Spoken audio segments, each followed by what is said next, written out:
Assalamualaikum warahmatullahi wabarakatuh. Alhamdulillahi hamdan katsiran tayyiban mubarakan fihi kama yuhibbu rabbuna warda. Asyhadu an la ilaha illallah wahdahu la syarika lahu wa asyhadu anna Muhammadan abduhu wa rasuluh. Ya ayyuhalladzina amanu taqullaha haqqa tuqatih wa la tamutunna illa wa antum muslimun.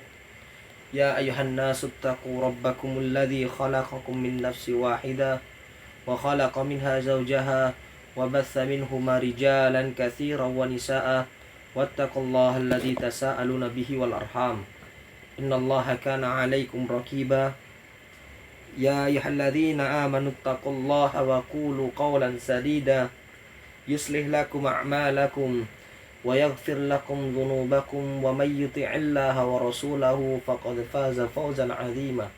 Fa inna khairal kalami kalamullah wa khairal huda huda Muhammadin sallallahu alaihi wasallam wa syarral umuri muhdatsatuha wa kullu muhdatsatin bid'ah wa kullu bid'atin dhalalah wa kullu dhalalatin finnar. Segala puji bagi Allah yang telah memberikan kenikmatan untuk kita semua, yaitu kenikmatan iman dan sehat.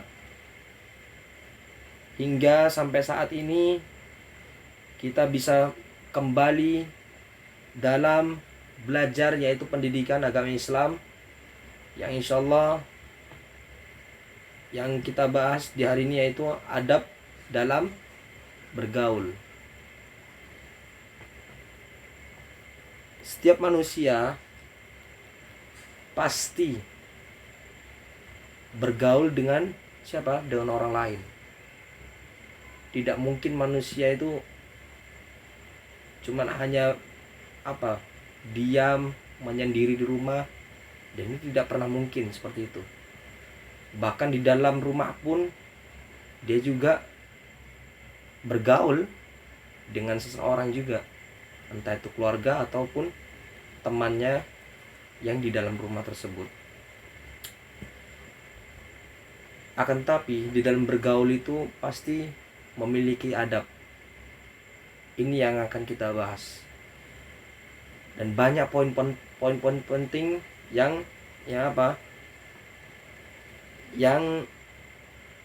dalam adab dalam bergaul. Adab dalam bergaul itu banyak sekali. Dan pasti Ustaz bakal sebutin ya satu-satu. Terutama yang pertama yaitu adab dalam bergaul, yaitu menjaga lisan. Kemudian yang kedua, berprasangka buruk, atau bisa dikatakan di bahasa sekarang yaitu suudzon. Kemudian yang ketiga, hasad. Ya. Nih, perhatikan dalam adab bergaul. Yang ketiga yaitu hasad. Kemudian yang keempat harus punya penyayang dan pemaaf. Jadi orang itu harus, kalau dalam bergaul sama orang lain tuh, kita harus punya sifat penyayang dan pemaaf. Kemudian yang kelima yaitu zalim. Ini perlu diperhatikan juga. Kemudian yang keenam, yang terakhir yaitu dendam. Poin tersebut insya Allah akan Ustaz jelaskan di hari ini, yaitu adab dalam bergaul sesama manusia. Banyak sekali orang yang terjerumus di dalam neraka. Karena apa? Karena tidak memperhatikan adab-adab dalam bergaul. Terutama yang pertama ini, yaitu menjaga lisan. Ini sangat penting. Menjaga lisan itu sangat penting. Rasulullah sallallahu alaihi wasallam bersabda, "Man kana yu'minu billahi wal yaumil akhir falyakul khairan aw liyasmut." Barang siapa yang beriman kepada Allah dan hari akhir, maka hendaklah berkata baik atau diam. Hendaklah ia berkata baik atau atau diam. Hadis riwayat Bukhari wa Muslim. Perkataan yang baik pasti banyak disukai sama manusia. Dan sebaliknya, perkataan yang buruk pasti bakal dibenci sama manusia juga. Jadi usahakan dalam bergaul kita harus memperhatikan adab-adabnya. Yang terutama, yang paling penting yaitu menjaga lisan. Karena seseorang itu menginginkan perkataan-perkataan baik yang keluar dari mulut kita, bukan perkataan-perkataan buruk. Ya. Dan di antara contoh dalam perkataan baik itu apa? Memberikan nasihat atau petunjuk yang dimana nasihat tersebut berguna untuk siapa? Untuk orang lain dan berguna untuk diri kita sendiri. Itu adalah yang pertama dalam adab bergaul sama manusia. Kemudian poin yang kedua yang perlu kita perhatikan dalam adab dalam bergaul yaitu apa? Suudzon atau berprasangka buruk. Maksudnya apa di sini? Yaitu menduga sesuatu atau berprasangka yang tidak pasti dan tidak diketahui tidak diketahui kepastiannya. Satu lagi ya. Yang dimaksudkan berprasangka buruk yaitu menduga sesuatu atau berprasangka yang tidak pasti dan tidak diketahui kebenarannya. Itu adalah sebuah kedustaan. Kayak kalau ibaratkan bahasa sekarang tuh hoax, bohong juga bisa dibilang seperti itu, sebuah kedustaan. Jadi harus diperhatikan. Ini termasuk juga dalam adab bergaul. Nah, yang poin kedua yaitu apa? Berprasangka buruk kepada siapa? Kepada orang lain. Nabi Muhammad sallallahu alaihi wasallam bersabda, "Iyyakum wadhann, fa inna dhann akdzabul hadits." Iyyakum, satu lagi ya. Iyyakum wadhann, fa inna dhann akdzabul hadits. Jauhilah oleh kalian persangkaan yang buruk. Jauhilah oleh kalian apa? Persangkaan yang buruk atau suudzon. Karena persangkaan yang buruk itu adalah ucapan yang paling dusta, yaitu berbohong, bisa dikatakan dengan bohong. Atau kalau bahasa sekarang ya bisa dibilang hoax, berita-berita bohong, berita-berita Dan hadis ini diriwayatkan oleh siapa? Bukhari wa Muslim. Dan prasangka buruk itu atau suudzon itu pasti muncul dari siapa? Dari hawa nafsu atau godaan dari syaitan, bisikan dari syaitan. Itu perlu kalian perhatikan, ya. Jadi Ustaz harap tinggalkan yang namanya apa? Suudzon atau berprasangka berprasangka buruk. Kemudian poin yang ketiga yaitu apa? Hasad atau dengki. Ini perlu kalian perhatikan. Hasad atau dengki di sini adalah perasaan dan sikap tidak senang akan kebaikan atau kelebihan pada orang lain. Jadi kalau hasad atau dengki itu yang dimaksudkan kita itu tidak senang melihat orang lain itu bahagia. Itu yang dimaksudkan, yaitu satu lagi ya. Hasad atau dengki adalah perasaan dan sikap tidak senang akan kebaikan atau kelebihan yang ada pada siapa? Pada orang lain. Nabi Muhammad SAW bersabda, "Wala tahasadu wa kunu ibadallahi ikhwanan." Wala tahasadu wa kunu ibadallahi ikhwanan. Janganlah kalian hasad atau dengki, dan hendaklah kalian menjadi hamba Allah yang apa? Yang bersaudara, menjadi hamba Allah yang bersaudara. Hadis tersebut yaitu diriwayatkan Bukhari wa Muslim wa Abu Daud wa Tirmidzi dan An-Nasa'i. Dan kemudian hasad juga adalah sebab awal dari kebinasan juga. Jadi ada kebinasaan itu karena ada hasad. Intinya itu. Awal dari kebinasaan itu karena apa? Hasad atau dengki.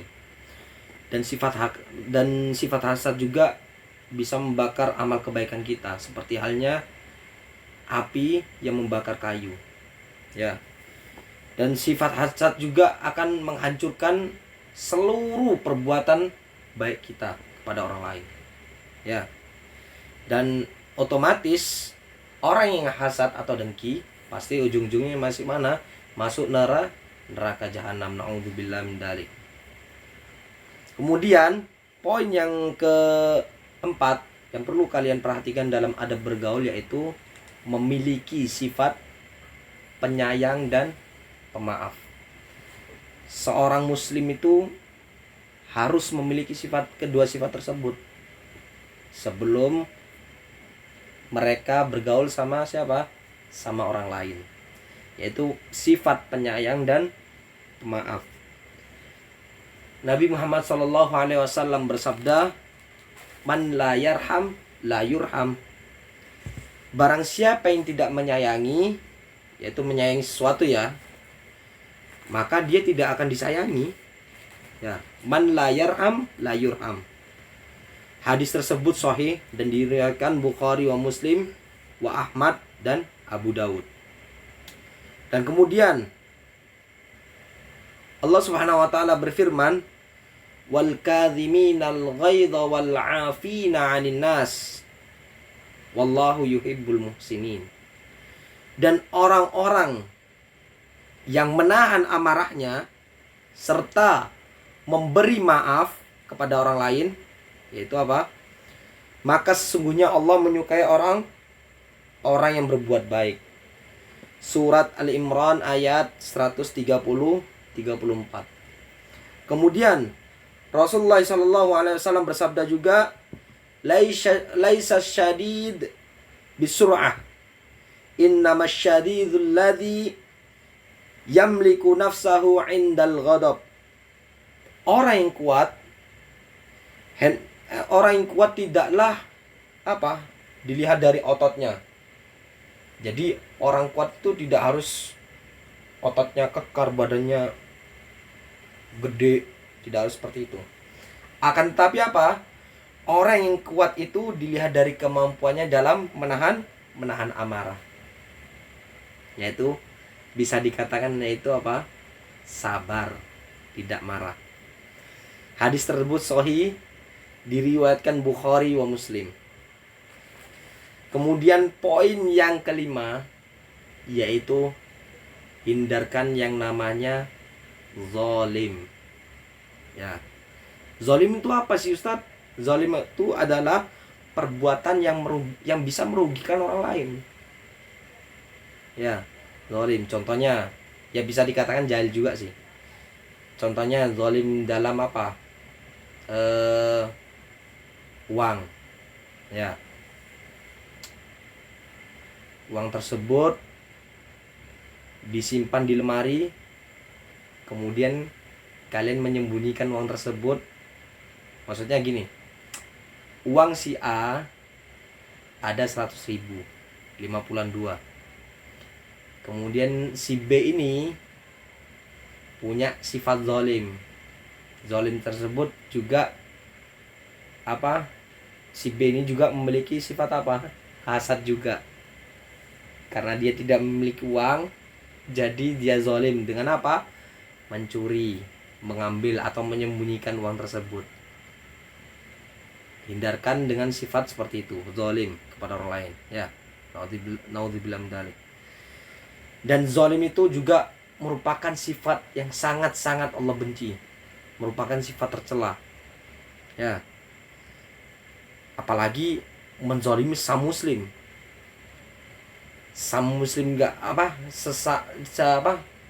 dengan orang lain, yaitu dengan non muslim aja nggak boleh, apalagi sam muslim.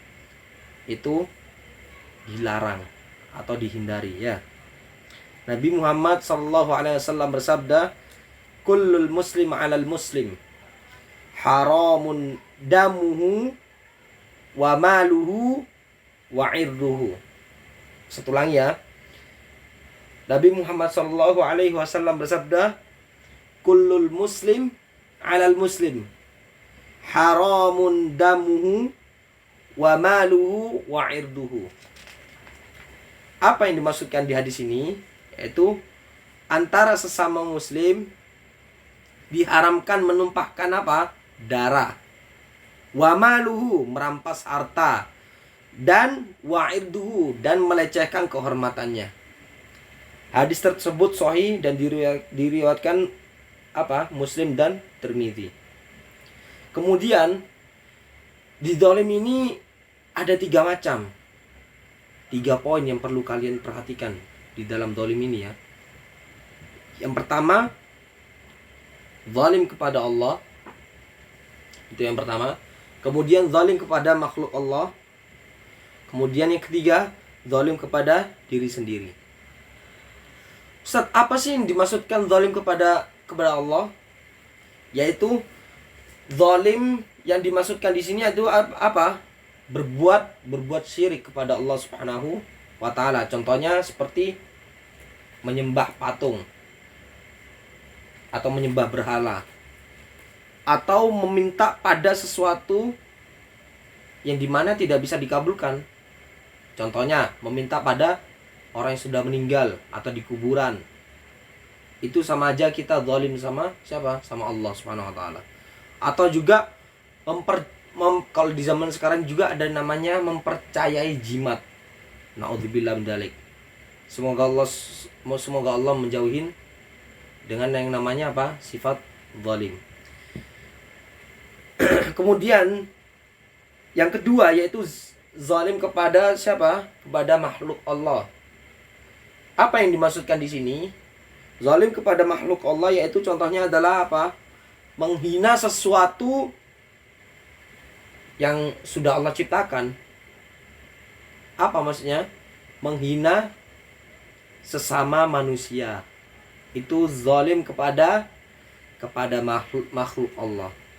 Kemudian yang kedua, zalim kepada makhluk Allah yaitu apa? Menyiksa binatang. Tidak boleh. Kemudian yang ketiga apa? Merusak lingkungan. Itu termasuk zalim kepada makhluk Allah. Poin yang kedua. 3 macam ya, termasuk 3 macam zalim ya. Kemudian zalim yang ketiga yaitu apa? Zalim kepada diri sendiri. Apa yang dimaksudkan di sini? Yaitu contohnya berbuat maksiat kepada siapa? Kepada Allah.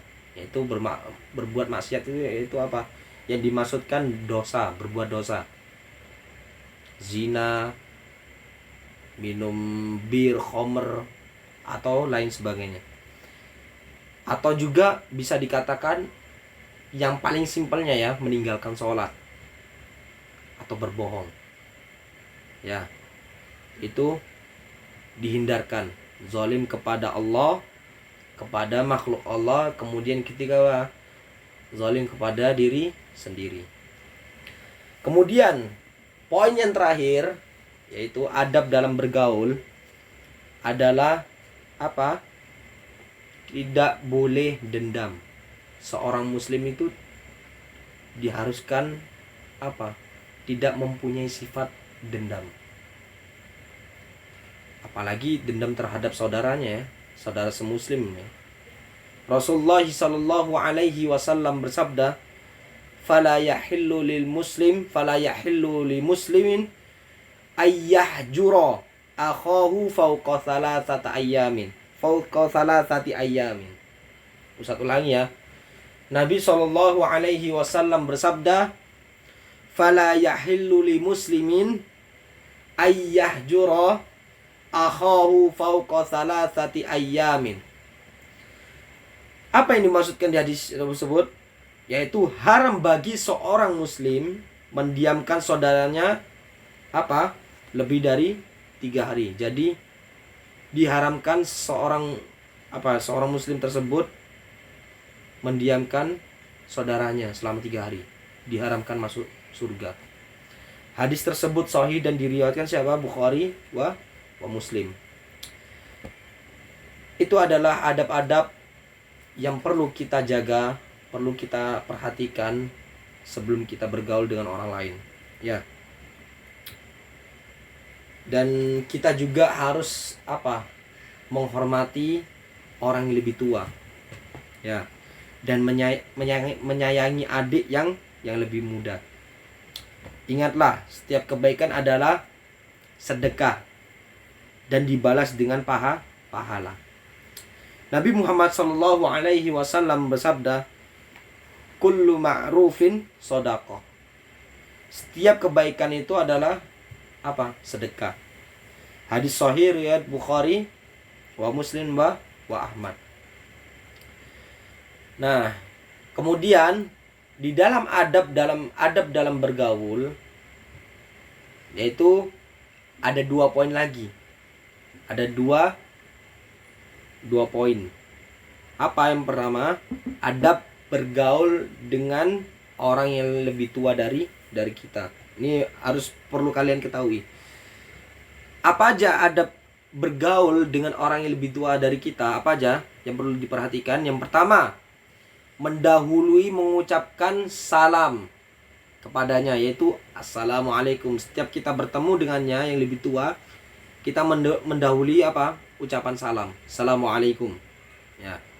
Kemudian yang kedua, bersalaman ketika bertemu dengannya. Ini termasuk adab bergaul dengan orang lain yang lebih tua. Bersalaman ketika bertemu dengannya. Kemudian yang ketiga berbicara dengan sopan dan lemah lembut. Itu pasti harus ada. Apalagi wajib untuk setiap muslim memiliki sifat atau memiliki pembicaraan yang sopan dan lemah lembut. Kemudian yang keempat yaitu jangan menyinggung perasaan orang yang lebih tua dari kita. Dilarang, ya, menyinggung perasaan orang yang lebih tua dari siapa? Dari kita. Kemudian yang kelima Yang kelima, mendengarkan nasihat-nasihat orang yang lebih tua dari kita juga. Jadi orang yang lebih tua, kalau dia menasihatin kita dengarkan. Tidak boleh kita menolak. Dan seharusnya seperti itu. Nasihat apa yang kita dapat, ya kita harus dengarkan dan dilakukan. Kemudian yang keenam yaitu berbuat baik padanya. Itu pasti, ya. Harus berbuat baik kepada siapapun, bukan sama orang tua toh, sama yang lebih muda juga harus berbuat baik. Kemudian yang ketujuh bersedia membantunya ketika dia itu membutuhkan bantuan kita, ya. Bersedia membantunya semampuan kita, ya. Ingat, semampuan kita, tidak harus memaksa. Apabila dia itu membutuhkan bantuan kita. Itu adalah adab bergaul dengan orang yang lebih tua dari kita. Kemudian yang kedua adab bergaul orang yang lebih muda dari kita. Ini ada juga dan harus diperhatikan. Yang pertama yaitu mengucapkan salam kepadanya. Ini pasti dan wajib, ya. Afsus salamu bainakum. Ya. Kemudian yang kedua ucapan kita harus sopan. Sama seperti yang tadi, ya, berbicara dengan sopan juga, lemah lembut, ya. Kemudian ketiga memberikan kasih sayang kepadanya. memberikan kasih sayang kepada yang lebih muda. Kemudian yang keempat yaitu berbuatlah berbuatlah sesuai ucapan kita. Maksudnya apa? Kita selalu memberikan nasihat baik untuk dia, ya kita harus melakukan juga. Ya, tidak boleh ditinggalkan, ya. Kemudian yang kelima, berilah contoh yang baik untuk orang yang lebih muda dari kita. Jangan sampai kita memberikan yang contoh yang apa? Yang buruk. Ya. Itu harus kita hindarkan. Kemudian yang keenam apa? Memberikan nasihat yang baik juga apabila ia berbuat salah. Kita mengingatkan adik kelas kita, ya. Adik kelas kita yang maksudnya yang masih kelas 1, kalau dia berbuat salah, kita ingatkan, kita nasihatkan, dan itu wajib untuk kita sebagai orang yang lebih tua dari mereka. Kemudian yang 7 yaitu apa? Menolong apabila ia menemui kesulitan. Kita harus bantu dia. Kalau adik kelas kita atau orang yang di bawah kita mengalami kesulitan, kita harus menolongnya, wajib ya. Kemudian yang ke-8 itu apa? Bersabar apabila ia keras kepala. Apabila ia keras kemauannya. Ya, kayak contohnya seperti ini. Kalau ada di kelas kita yang berbuat salah, kemudian kita nasihati dan dia tidak mau dengarkan sama sekali, bahkan membantah, ya kita harus sabar. Sebagai orang yang lebih tua dari dia, kita harus sabar. Ya, sabar dalam artian apa? Ya, sabar dalam artian di sini, ya kita nerima dengan kelakuan dia, dengan keras kemauannya dia, kita harus nerima. Itu adalah juga ciri-ciri orang yang berdakwah. Ya. Cukup sekian dari Ustadz. Ya. Apabila Ustadz menyampaikannya dalam pembelajaran hari ini banyak salah kata atau perbuatan Ustadz, mohon dimaafkan karena kesalahan tersebut datangnya dari syaitan dan kebenaran datangnya dari Allah Subhanahu wa taala. Hadza wa sallallahu ala nabiyyina Muhammadin wa ala alihi wa sahbihi wa sallama tasliman katsira. Assalamualaikum warahmatullahi wabarakatuh.